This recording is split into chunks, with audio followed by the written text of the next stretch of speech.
that. What the wall actually prevents, as well as the checkpoints and the roadblocks, is for people to get on in a basic, normal way with their daily lives, preventing school children from getting to school or people from getting to their jobs. It doesn't prevent attacks, it simply prevents normal life from happening. And while the wall is incomplete in the West Bank, there's one place where the wall is complete. Gaza, Gaza, Gaza. We hear so much about Gaza. What's going on in Gaza? People think, well, I thought Israel gave Gaza a chance. I thought Israel removed its settlers from the area, and look how they respond with rockets. Well, occupation is not defined by the number of settlers who are living there. Occupation is defined by control. And Israel, ever since it left and long before, has maintained control over the area. Israel maintains control over the shores, and Cynthia McKinney, who's speaking tomorrow, an incredible person, was there trying to break the siege, trying to say, well, these are Gazan waters, these are international waters. If Israel's really left this area, then what business do they have coming and attacking us? And indeed, her boat was rammed. I'm sure she'll tell you about that. Israel maintains control over the shores, the waters, preventing fishermen to go out and fish and earn and take care of their families. Israel prevents people from getting in or out, controlling the borders. People cannot get in or out. Medicine cannot get in or out. Food cannot get in or out. Water often cannot get in or out. You know, a Palestinian who gets accepted to UC Irvine, too bad. They can't get out. We're talking about an open-air prison. They can't go anywhere. And then last winter, that open-air prison was bombed aggressively from above. And yes, Palestinians also used rockets. They shot them into southern Israel. And during a period of 3 weeks, 13 Israelis were killed. Some of them by friendly fire, not all of them by rockets or by Hamas. In that same period of time, more than 1,400 Palestinians were killed, the majority of them civilians. And I'm sure we heard the name of every single one of those 13 families or 13 individuals killed from Israel. And I'm sure we saw pictures of their families, of what they were going through, and we empathized. Many people empathized in the US media with them. Well, what about the 1,400 Palestinians who were killed? Why aren't we hearing about them? Why aren't we hearing about them when we're the ones responsible for what's going on, when we're paying for this to happen? What's going on here when we're not hearing what's happening? And that's why it's so crucial to have these kinds of events, to hear that stuff that we're not otherwise getting. Even in Israel, I'm not even talking about the West Bank or Gaza or the refugees, even in Israel, Palestinians do not have equal rights. Palestinians, citizens of Israel, these are the minority of Palestinians who remained after most of them were kicked out, the ones who remained and received Israeli citizenship, they are treated as foreigners on their own land, as if they are somehow aliens to a state that is fundamentally Jewish. Because of course Israel is not the state of its citizens. Israel is the state of the Jewish people. It's the state of a whole lot of people who are not its citizens. Maybe, it's my state, for example. Even if I never went to the area, Israel would be my state. And it's not the state of a lot of people who are its citizens, the Palestinian citizens of Israel, who again do not have equal rights. For example, 93% of the land in Israel is managed by the Jewish National Fund. Most of that land was actually taken from refugees when they fled and were never allowed to come back. 93% of the land in Israel.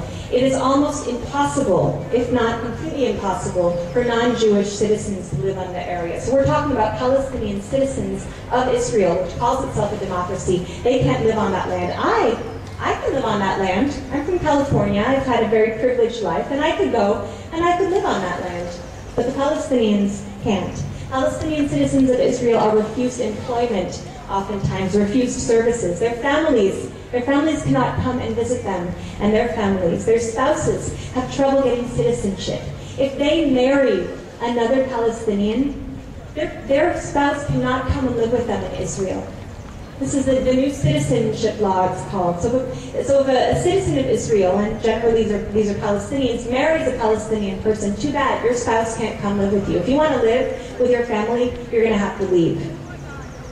And all of these things, they may seem like a perversion of the Jewish state. Why don't we just fix Israel and make the Jewish state democratic? Well, this is not a perversion of a Jewish state. This is a necessity. A Jewish state requires a Jewish majority.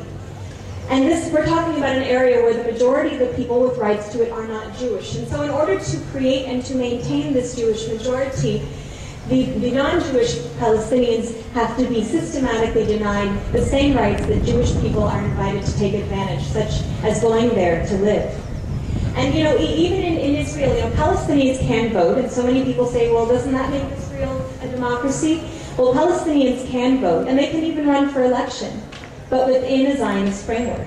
If a Palestinian tries to run for election on a platform that says, I want Israel to be my state too, I want Israel to be my kids' state also, to be my people's state as well, then they can be disqualified.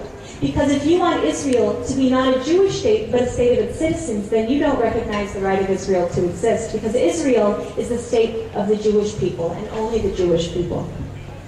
Palestinian citizens of Israel, many of them are internal refugees. What that means is that they were actually pushed out of their villages in 1948, and because they stayed within what became Israel, they got citizenship. But they weren't allowed to go back to their villages. Now, most of the policies Israel has adopted with regard to the refugees are in order to prevent refugees from coming back and ruining the ethnic majority that is Jewish in Israel. But what about the Palestinians who are already living there? Why would you prevent a Palestinian who's already there, it's not going to change the demographics, from going back to their village, which is, maybe 10 miles from where they live today?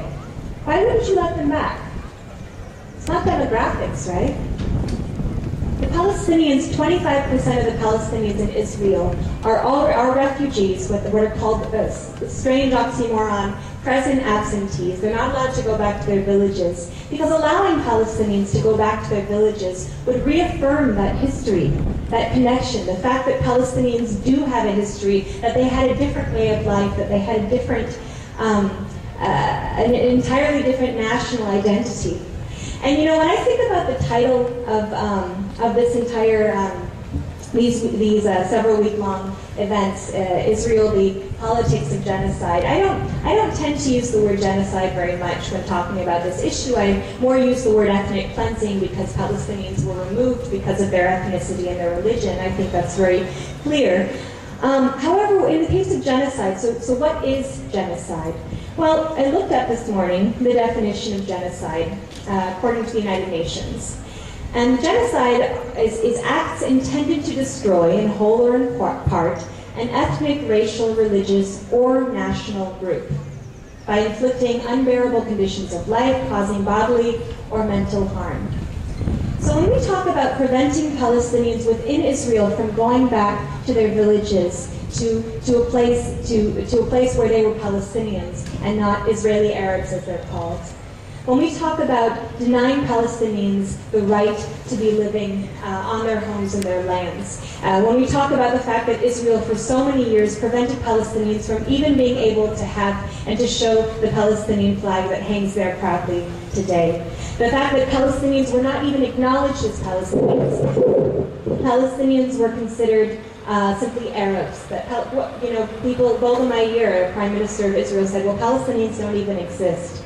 When we talk about destroying and denying a national identity, this sounds like genocide to me. And so I stand here using that word, not having used it in the past. I think it's quite clear that this is, in many ways, a kind of genocide. Even within Israel, a lot of Palestinian villages are unrecognized, and Palestinians in the West Bank and in Israel are forced to apply for permits to build on their own land. Can you imagine? A foreign country comes into the West Bank and says, you own your land, or if they even acknowledge that, but you have to apply to us for a permit. And Israel almost always denies permits to non-Jews. Meanwhile, they give them freely to settlers to come in and build on that same land, taking it from Palestinians. Houses are demolished in the name of, quote, Judaizing the area. Giant menorahs are placed provocatively in Muslim and Christian areas. Stars of David are painted all over Palestinian homes and communities. And when I see that, when I see a Star of David, this is a symbol of Judaism, as well as the menorah, a symbol of the Jewish people. It makes me so angry. It makes me so angry that Israel has co-opted, hijacked this symbol of Judaism, when what it's doing is so fundamentally opposed to Judaism, so different from what Judaism is and what it's about. And that's a crucial distinction for us to make.